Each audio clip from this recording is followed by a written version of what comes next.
So for the cease and desist letter, the first thing we need to do is get some of your information. So we'll get to gather your information about your side and then some of the details, and then we'll get some of the potential infringers next. So provide your information. So your first name, your last name, your title at the job, whether it's founder, co-founder, owner, CEO, whatever it might be, or whatever position that you're sending it out for.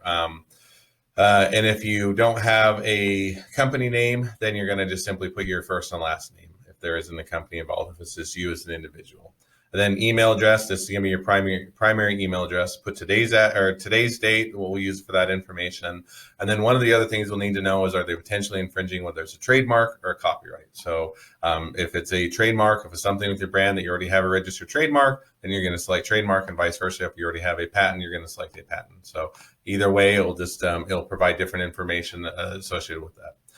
The next thing you're going to do is whether or not you want this to be a more friendly or a more authoritative cease and desist letter. And the reason really is when you're sending out a cease and desist letter, there can be a couple different ways. One may be you just want, if they're unaware, you feel like they may not know that that your trademark out there, or your patent, or otherwise you just want to have a friendly initial, let them know that there's an issue, and ask them if they'd like to explore a mutually beneficial resolution or collaboration or take a license, something of that nature. That'd be a more friendly one. On the other hand, you're saying, hey, I think that they know, and I want them to know that if they don't listen and they don't do something immediately, I'm going to take them to court. Then you're going to have a more authoritative. So select whether you want to get more friendly, where you want to say a positive relationship to explore something, or they're going to say, hey, this means business and we're going to take you to court, or we're going to proceed with the legal action if you don't do something. Then you're going to do the description of the product. So this is either going to be for your trademark. You're going to describe the product that it's associated with. So, hey, we have a trademark for soda pop, or we have it for golf clubs, or we have it for software application, whatever. So you give the description of the product, and then you're going to have the name of your trademark. Now, if you had selected patent, this would be the name of your patent. This one's going to be the name of your trademark. So put the name of the word of that would be associated with your trademark. If it was for a patent, if it showed name of your patent, then it's going to be basically the title of your patent. What is in the title of your patent application that is associated with? Then you're going to get either your trademark number, that's your registration number, your serial number that you get when you get a registered trademark. Again, if this was a patent, just to switch back and forth, it would be your patent number. So your issued patent number, that again, you'll get with that.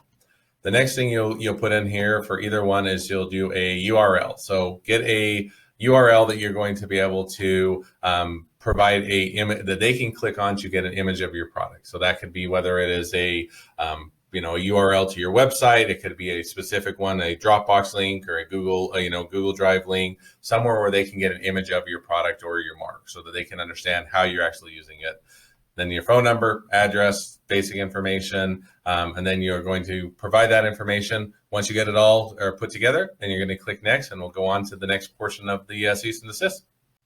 So the next piece of information you'll need for your cease and desist letter is now about the potential infringer. And the reason we call it potential infringer is because there hasn't been a full infringement analysis. We haven't proved a case, so we don't know that they're infringer. But at least these are the ones that we feel are likely infringing on your trademark or your patent. So with that, you're just going to provide some basic information about them: their first name, their last name, their email address, and generally you can find that either on their website, or you can sometimes find it on the state registration for a business. They'll oftentimes include it there, but we'll need to have a way for them to email them, to contact them, and to provide the cease and desist letter. Then you're going to provide the email address or the actual physical address. A lot of times this will be their business address. And so you can just provide that as the business address. If it's an individual, you can provide whatever address is associated with them. And then obviously the country and the zip code. Now, if there's more than one potential infringer, you can go ahead and list each of those. And so if there's, let's say there's 2 individuals you wanted to have named on there, then you put each of their information.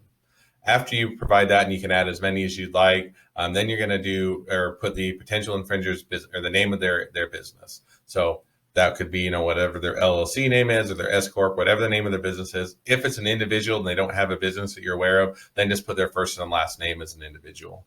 And then you're going to put what is the competitor's mark or term, and otherwise, what are they doing? So if it's a product, then you're going to put the name of the competitor's product. If it's a trademark, you're going to put the name of the competitor's mark that they're using. So let's say they've been ripped off of your trademark and they slightly changed it. So rather than spelling it with a K, they spelled it with a C. put that there. So let's say it was NICE and you had NICE NICE and they had it NICCE, and so they had two E's or two C's there. Then you're going to put that in that name. Similar if they had a name of a product that they're saying that, hey, we believe this infringes on our patent application, then you're going to put that information. Next thing is you're going to put the competitor's website. So if they have a website, you're going to put it there. You're going to just list out what their competitor's website is that you're aware of, and a URL of the competitor's picture. So that can be, if it's the URL is to the website, that's great. If you have again, Dropbox or a Google Drive or anything else that you can just right click and put the URL there that they can get an image. Whatever that is, we'll just want to have a image of showing what the product or the mark that they're using. Once you fill out that information, click next and go to the next part. So the next piece of information we're going to need is just a bit of information on your industry. So this should, as you can see, there's just a few sections. First we need is just a general description of your industry. This should be short. It should just be a few words or a few sentences. So you may say we're in the automotive mobile industry where we produce airbags. Something just short. So it just should be really just a quick description or general description of your industry. It may just be even as short as, we may not even say where we do it. It could just be automobile industry. And then you're going to give a general description of your business, which would probably be more where you put your airbags. So now you can say, we produce airbags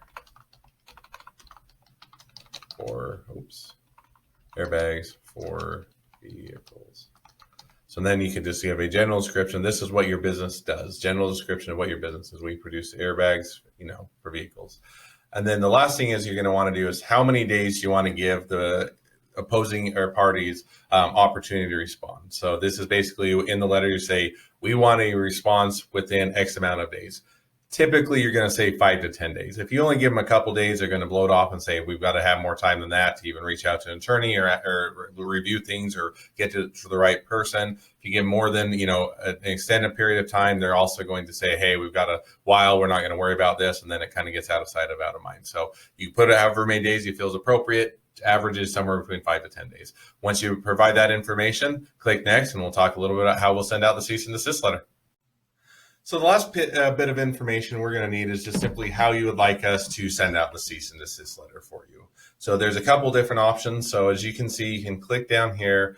One is just, we will simply send out the document that's been generated based on the information you provided us, and you can send it out yourself. Now, if that's the case, we're not going to do any substantive review. We're not going to do any adjustments. It's really just taking the information you provided us, putting it in the document and sending it along to you, and then you can send it out as you will. The second thing would be is if you would like us to basically send out the cease and desist letter from our firm on your behalf. And so that would be allowing us to, take care of the handling and also make it a bit more official. This can be beneficial because a lot of times it provides a bit more sense of urgency or gravity. In other words, there's a difference between just receiving a letter from somebody as an individual versus saying, hey, this company, this individual is engaged a law firm. They must be a bit more serious because they're sending it out or the firm is sending it out on their behalf. So that's the second option, which is going to be this one right here. The last one is saying, hey, after I got through this, I really would like to, there's a lot more detail, there's a lot more specifics. I'd like to have it or more handcrafted, have an attorney go through, provide additional detail, or bolster it up and do something of that nature. In that case, if you'd like us to handcraft the cease and desist or do it from scratch and then send it out on your behalf, then we can do it for the $4.99 as well. So take a look, see which one is best fits what you'd like to do, and then select it. And then after you select it, you can click submit, and then we'll get things taken care of. You'll get it paid, and then we'll get it sent out, or you'll get it sent out, one or the other. And good luck with your cease and desist, and let us know if we can be of any other help.